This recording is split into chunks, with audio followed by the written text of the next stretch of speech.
ಬೆಳಗಾವಿ ಮಹಾನಗರ ಪಾಲಿಕೆ 2024-25 ಸಾಲಿನ ಬಜೆಟನ್ನು ಇಂದು ಮಂಡಿಸಲಾಯಿತು.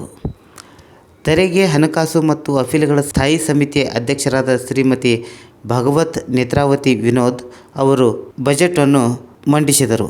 ಅನೇಕ ಅಭಿವೃದ್ಧಿ ಹಾಗೂ ಬೆಳಗಾವಿ ಸೌಂದರೀಕರಣ ಮತ್ತು SC/ST ಅನುದಾನಗಳು ಮತ್ತು ಸರ್ಕಾರದ ಅನೇಕ ಇತರ ಅನುದಾನಗಳನ್ನು ಒಳಗೊಂಡಿರುವಂಥ ಈ ಬಜೆಟ್ನಲ್ಲಿ ತೆರಿಗೆ ಹಾಗೂ ಆದಾಯಗಳ ಹೊತ್ತಿನಲ್ಲಿ ಈ ಅಭಿವೃದ್ಧಿಪರ ಬಜೆಟನ್ನು ಮಂಡಿಸಲಾಗಿದೆ ಎಂದು ವಿರೋಧ ಪಕ್ಷದ ನಾಯಕರುಗಳು ಹಾಗೂ ಆಡಳಿತಾರೂಢ ಪಕ್ಷದ ನಾಯಕರುಗಳು ತಮ್ಮ ಹರ್ಷವನ್ನು ವ್ಯಕ್ತಪಡಿಸಿದ್ದಾರೆ. ಬಜೆಟ್ ಕುರಿತಾಗಿ ಮಾತನಾಡಿದ ಆಡಳಿತ ಪಕ್ಷದ ಸದಸ್ಯರಾದಂಥ ಹನುಮಂತ್ ಕೊಂಗಾಳಿಯವರು 441,99,00,000ಗಳ ಬಜೆಟನ್ನು ನಾವು ನಿರೀಕ್ಷೆ ಮಾಡಿದ್ದೆವು. ಅದರಲ್ಲಿ 441,89 ಲಕ್ಷ ವೆಚ್ಚ ಮೀಸಲಿಡಲಾಗಿದೆ. ಇದರಿಂದಾಗಿ ವಾರ್ಡ್ಗಳಿಗೆ ಹಾಗೂ ಅನೇಕ ಮತ್ತೆ ಬೇರೆ ಯೋಜನೆಗಳಿಂದಾಗಿ ವಾರ್ಡ್ಗಳಿಗೆ 1 ಕೋಟಿ ಅನುದಾನ ಅಭಿವೃದ್ಧಿ ಪರವಾಗಿ ಸಿಗಲಿದೆ ಎಂಬ ಭರವಸೆಯನ್ನು ಕೂಡ ವ್ಯಕ್ತಪಡಿಸಿದ್ದಾರೆ. ಅದರಂತೆ ಅನೇಕ ಕಾಮಗಾರಿಗಳಿಗೆ ನಗರ ಸೌಂದರೀಕರಣ ಆಗಿರಬಹುದು ಮತ್ತು ವಿವಿಧ ಅಭಿವೃದ್ಧಿ ಕಾಮಗಾರಿಗಳಿಗೆ ಈ ಸಲ ಬಜೆಟ್ ಒಂದು ಮಹತ್ವದ ಹೆಜ್ಜೆಯನ್ನು ಇಟ್ಟಿದೆ ಎಂದು ಹನುಮಂತ್ ಕೊಂಗಾಳಿ ಅವರು ತಮ್ಮ ಅಭಿಪ್ರಾಯ ಹಂಚಿಕೊಂಡರು. ಇವತ್ತು ಬೆಳಗಾವಿಯಲ್ಲಿ 441,99,00,000ಗಳ ಒಂದು ಬಜೆಟ್ನ ನಾವು ನಿರೀಕ್ಷೆಯಲ್ಲಿದ್ವಿ. ಅದರಲ್ಲಿ ವೆಚ್ಚವನ್ನು ನಾವು 441,89,00,000 ವೆಚ್ಚವನ್ನು ನಾವು ತೆಗೆದಿಟ್ಟಿದ್ವಿ. ಬೆಳಗಾವಿ ಸರ್ವಾಂಗೀಣ ಅಭಿವೃದ್ಧಿಗಾಗಿ ಅದರಲ್ಲಿ 2 ಹರ್ಷವಾಹನ ಸಲುವಾಗಿ ಇಟ್ಟಿದ್ವಿ, ನಾಯಿ ಸೆಕ್ಟರ್ಗಳನ್ನು ತೆಗೆಯುವ ಸಲುವಾಗಿ ಇಟ್ಟಿದ್ವಿ. ಅದಲ್ಲದೆ ಪೌರ ಕಾರ್ಮಿಕರ ಒಂದು ಸಂಕಷ್ಟ ಭತ್ಯೆ ಇರ್ಬೋದು ಮತ್ತು ಉಪಹಾರ ಭತ್ಯೆ ಇರ್ಬೋದು. ಅಲ್ಲದೆ ಬೆಳಗಾವಿ ಒಂದು ಏನು ಸರ್ಕಾರದ ಯೋಜನೆಗಳವಲ್ಲ ಅದಕ್ಕೆ ಪೂರಕವಾಗಿ ನಿಲ್ಲುವಂಥ ಯೋಜನೆಗಳನ್ನು ತೆಗೆದುಕೊಂಡಿದ್ದೀವಿ. ನಾವು ಭಾಳಷ್ಟು ನಮ್ಮ ಮಹಾಪೌರರ ಒಂದು ಅಧ್ಯಕ್ಷತೆಯಲ್ಲಿ ನಮ್ಮ ಕಮಿಟಿ ಅಧ್ಯಕ್ಷರಾದ ನೇತ್ರಾವತಿ ಭಾಗವತ್ ಅವರು ಇವತ್ತು ಒಂದು ಒಳ್ಳೆಯ ಬಜೆಟನ್ನು ಕೊಟ್ಟಿದ್ದಾರೆ.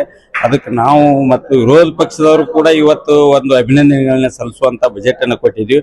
ಬೆಳಗಾವಿ ನಗರದಲ್ಲಿ ಏನು ನಮಗೇನು ತೆರಿಗೆ ಆಗಲಿ ಮತ್ತೊಂದು ವಿವಿಧ ಮೂಲಗಳಿಂದ ಏನು ಒಂದು ಆದಾಯವನ್ನು ಕೊಟ್ಟಿದ್ದಾರೆ ಅವ್ರಿಗೆ ಮೋಸ ಆಗಲ್ದಂಗೆ ಈ ಅಭಿವೃದ್ಧಿ ಮಾಡಿ ತೋರಿಸೋಣ ಅನ್ನೋ ಒಂದು ದೃಷ್ಟಿಯಿಂದ ಎಲ್ಲ ನಗರ ಸೇವಕರು ನಾವು ಇವತ್ತು ಒಂದು ದೂರದೃಷ್ಟಿಕೋನ ಇಟ್ಕೊಂಡು ಬಜೆಟ್ ಮಂಡನೆ ಮಾಡಿದ್ದೀವಿ.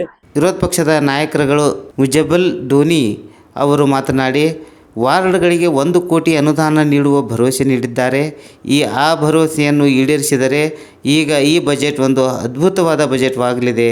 ನಾವು ಬಜೆಟ್ ಕುರಿತಾಗಿ ಅನೇಕ ಬಾರಿ ಚರ್ಚೆ ಮಾಡಿದ್ದೇವೆ, ಸಲಹೆಗಳನ್ನು ನೀಡಿದ್ದೇವೆ. ಅದರಲ್ಲಿ ಯಾವುದೇ ವಿಷಯಗಳು ಬಿಟ್ಟಿದ್ದರೂ ಕೂಡ ಅದನ್ನು ನಾವು ಮತ್ತೆ ಸೇರಿಸಬೇಕೆಂದು ಮಹಾಪೌರರಿಗೆ ನಾವು ಮನವಿ ಮಾಡಿಕೊಳ್ಳಲಿದ್ದೇವೆ ಎಂದು ತಮ್ಮ अभिप्राय व्यक्तपडिसिದರು. एक तो वार्ड बजट के बारे में जैसा कि उन्होंने कहा कि SFC फिर 13 फाइनेंस फिर अपना वार्ड बजट मिला के हमारे को जो 1 करोड़ रुपए डेवलपमेंट के लिए जो देने का उन्होंने हमारे को आश्वासन दिया है वो एक बजट के अंदर अच्छा है. और जैसा कि उधर वहाँ कॉन्ट्रोवर्सी भी हुई बजट को लेके, हम अभी बजट चर्चा कर रहे हैं. इसमें अगर कोई भी कमी पेशी अगर है तो हम महापौर मैडम के साथ में ये करके उसमें ऐड करेंगे. खाली एक अच्छी बात क्या है कि जो डेवलपमेंट के लिए जो फंड दे रहे हैं उसके लिए अप्रिशिएट कर रहे हैं हम. अब बाकी तो हम अभी तक बजट के बारे में पूरा ये नहीं किया. अभी बजट कॉपी हाथ में मिली है, चर्चा करके ये करेंगे. ಒಟ್ಟಾರೆ ಹೇಳಬೇಕಾದ್ರೆ ಮಹಾನಗರ ಪಾಲಿಕೆ ಮಂಡಿಸಿರುವ ಬಜೆಟನ್ನು ಈಗ ಅಭಿವೃದ್ಧಿಪರ ಬಜೆಟ್ ಎಂದು ಆಡಳಿತಾರೂಢ ಪಕ್ಷ ಹಾಗೂ ವಿರೋಧ ಪಕ್ಷಗಳು ಇದನ್ನು ಸಮರ್ಥಿಸಿಕೊಳ್ಳುತ್ತಾ ಇದ್ದಾರೆ.